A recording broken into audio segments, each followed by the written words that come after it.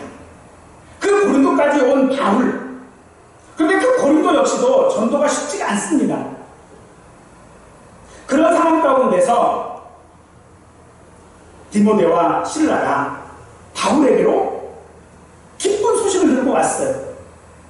그것이 무엇입니까? 그 소식 때문에 바울은 위로받을 수 있는 것이죠. 바울은요, 이 데살로니가라고 하는 이곳, 마게도냐라고 하는 이곳, 바울을 죽이려고 달려들었던 것입니다. 그러므로 데살로니가에서도 바울은 전도에 실패했고요, 베레아에서도 실패했고요, 아달에서도 실패했습니다. 그런데 더 악하고 음란한 고린도에서 전도해야 한다라고 하는 이 바울에게 그들의 소식은 위로가 될 수밖에 없다는 것이죠. 자신이 그들의 선 모습들을 보지 못하고 쫓겨났습니다. 그런데 나중에 소식이 들려보니 그들 복음을 받아들였는지 아닌지도 잘 모를 것 같은 그들이 바울을 지금 보고 싶어해요. 근데 보고 싶어 할 뿐만 아니라 바울이 지금 필요한 것이 무엇인지를 알아서 그 필요한 것들을 보충해주고 있다고 지금 하고 있는 것이죠. 얼마나 놀라운 일입니까? 함께한다라고 하는 것이 바로 그런 의미입니다. 바울과 아굴라, 드리스길라 두가 생업이 같다라고 하는 의미가 바로 함께 있다라고 하는 것입니다. 바울이 말씀에 붙잡혀 대적하는 유대인들에게 예수는 그리스도라고 밝히 증언할 수 있었던 것도 실라와 디모데가 마게도냐로부터 바울에게 와서 바울과 함께 했기 때문인 것입니다. 이것이 하나님께서 우리에게 주시는 적당한 때에 임하는 은혜인 줄로 믿습니다. 하나님께서는 바울에게 두려워하지 말라, 함께 하시겠다라고 하십니다. 그런데 이 두려워하지 말라, 함께 하시겠다라고 하는 이 말씀은 구약 성경에서요, 하나님께서 늘 자기 백성들에게 하시던 말씀이었어요. 본토 친척 아비의 집을 떠나야 하는 아브라함에게 하신 말씀이었고요, 형제들에게 팔려 애굽의 노예 신세가 되었던 요셉, 애굽의 총리가 되어져서 이끌어 가야 하는 요셉에게 하신 말씀이었고요, 나일강에 버려짐으로 왕실에서 자랐지만은 결코 애굽에게나 유대인들에게나 환영받지 못했던 모세, 광야에서 쫓겨나서 나이가 들어 늙어가는 모세에게 하나님께서 하시던 말씀이었고, 모세 사후에 이스라엘 백성들을 가나안 땅으로 인도해야 하는 여호수아에게 하시던 말씀이었습니다. 뿐만 아니라 포로 시기 때에 이사야와 에레미야에게 하신 말씀 말씀이 바로 두려워하지 말라 함께 하겠다라는 말씀이었다는 것이죠.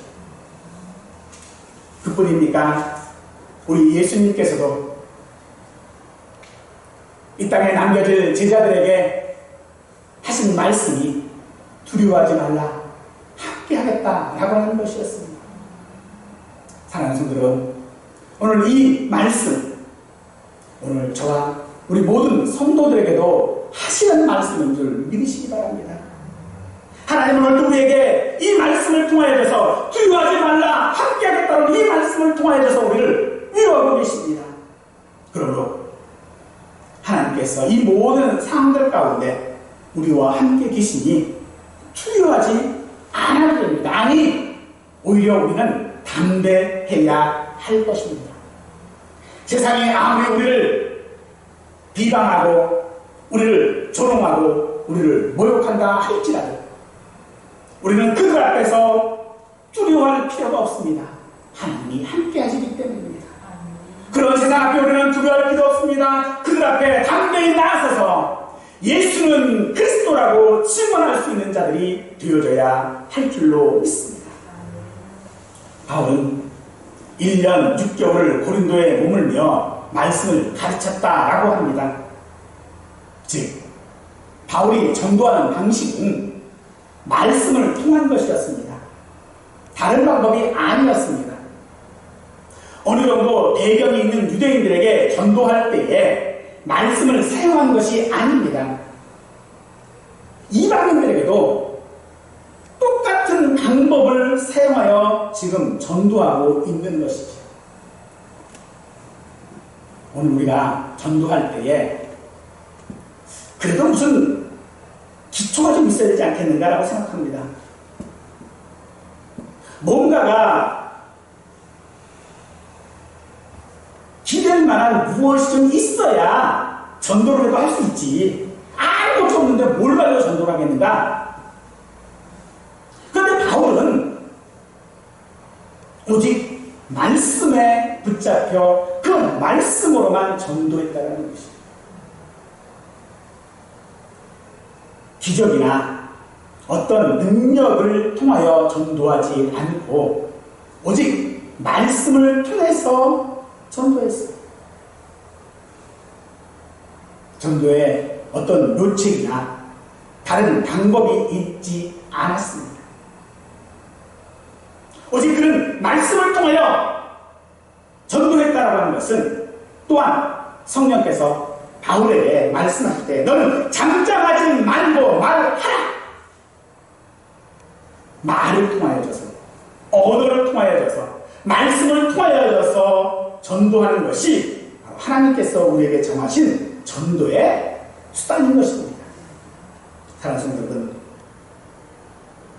우리의 믿음에 있어서 언어로, 내 말로 예수는 그리스도시다. 예수는 내 주가 되신다. 이 고백을 할 수 있는 분들이 되시기를 원합니다. 결코 그들이 쉽지는 않을 것입니다. 그런데 왜 이 전도가 이렇게 우리에게 어려워졌을까요? 이 땅에는 많은 길들이 있지요. 대로도 있고 오솔길도 있고 산길도 있고 많은 길들이 있어요. 그런데 그런 길들이 처음부터 있었을까요? 아니죠. 누군가가 그 길을 처음 걸어갔어요. 그리고 또 다른 사람이 그 길을 걸어가다 보니 이제 뭐가 됐어요? 길이 되어버렸어요. 그래서 나중에 그 길을 가는 사람은요, 처음 갔던 사람보다 몇 배, 몇십 배가 그 길을 쉽게 갈 수 있습니다. 그럼에도 그 길을 갈 때 가는 사람의 생각은 악을 골짝 빈들이라고 생각합니다. 근데 실상은요, 그 길은 포장된 길이에요. 포장된 길을 지금 가고 있으면서도 생각은 내가 지금 알고 볼자 빈들이라고 생각하는 거죠. 그러다가 비포장기를 만나면 어떨까요? 아이고, 못 가겠다.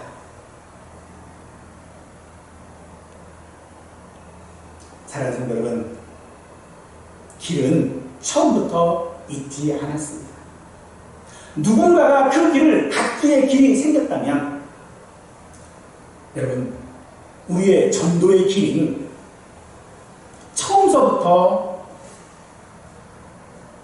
완성된, 포장된 길로 전도가 이루어지지 않습니다. 그 전도의 길은 언제나 처음 가는 길이어야 합니다. 처음 가는 길에 길은 만들어지지 않습니다.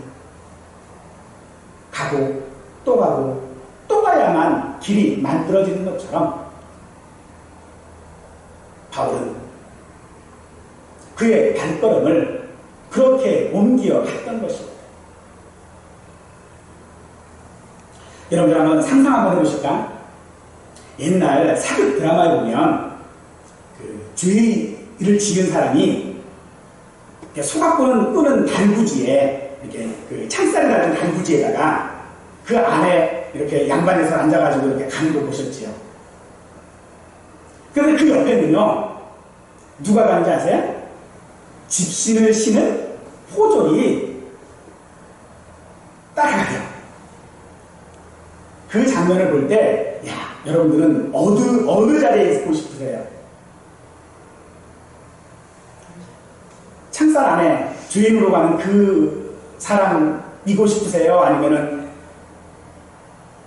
포졸이고 싶으세요? 근데 이 포졸은요, 힘들어요. 힘들어요. 그게 오늘 우리가 가는 길입니다. 세상 앞에 우리의 전도가 주인으로 가는 게 아니에요. 우리는 포졸처럼 그 길을 가야 하는 것입니다. 그래서 하나님께서는 그 길을 바울이 갈 수 있도록 하시기 위하여 아굴라와 브리스 부부를 만나게 하셨고, 또한 아굴라와 브리스 부부를 위해서도 바울을 만나게 하셨습니다. 바울과 실라를, 바울과 디모데를 하나님은 만나게 하셨던 것처럼 오늘 이 전도를 위하여서 하나님께서는 저와 우리 모든 성도들을 만나게 하신 줄로 믿습니다. 그러므로 바울이 혼자가 아니었던 것처럼 오늘 여러분도 혼자가 아닙니다. 황제의 박해와 추방을 통해 아굴라와 브리스길라 부부를 예비하셨던 것처럼, 마게도냐에 있었던 실라와 디모데를 합류하게 하셨던 것처럼, 적은 수이지만은 전도를 하게 하셨던 것처럼, 오늘 하나님은 저와 우리 모든 성도들을 혼자 내버려 두시지 아니하시고 함께 하십니다. 하나님께서 우리와 함께 하시는 이 방법, 왜 우리와 함께 하십니까? 오늘 이 어려움들을 통하여져서, 우리의 환경들을 통하여져서 하나님은 우리와 함께 하십니다. 그리고 그 함께 하심을 통하여 우리를 위로하고 계십니다. 그러므로 오늘 우리의 상황들, 비록 어렵다고 힘들다고 할 수 있을 때 그것을 헤쳐나가는 것이, 그것을 이기고 나가는 것이 우리의 방법이 아니라 하나님이 함께 하심을 통한 방법이기를 원합니다. 지금의 상황을 이길 수 있는 유일한 방법은요, 하나님과 함께하는 것입니다.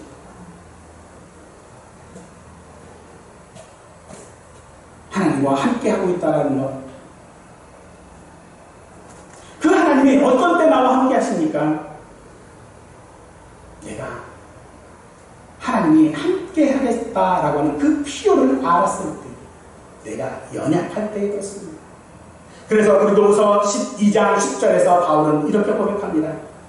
그러므로 내가 그리스도를 위하여 약한 것들과 능욕과 궁핍과 박해와 곤고를 기뻐하노니 이는 내가 약한 그때에 강함이라 라고 고백합니다. 약한 것, 능욕받는 것, 궁핍에 처한 것, 박해받고 곤고한 것, 이걸 기뻐한대요. 어떻게 그걸 기뻐할 수 있어요? 그건 행동이 아닌데. 아니요. 바울이 기뻐하는 이유는 하나님이 함께 하시기 때문입니다. 아니, 하나님이 그것들을 통하여서 함께 하고 계심을 바울이 깨닫기 때문인 것입니다. 그래서 그는 말합니다. 내가 약한 것이 아니라 하나님이 강하시다. 내가 감당하는 것이 아니라 하나님이 하신다. 이것이 바울의 고백인 것입니다. 그러므로 우리의 잘남과 성공과 혹은 실패에 하나님의 섭리는 기초하고 있지 않습니다. 오늘 지금의 상황도 분명 합력하여 선을 이루고자 원하시는 하나님의 일일 것입니다. 그러므로 우리는 우리와 함께 하시는 하나님의 위로를 받아 우리의 사명이 전도임을 깨닫는 그런 모든 우리 믿는 자들 되시기를 간절히 축원하겠습니다.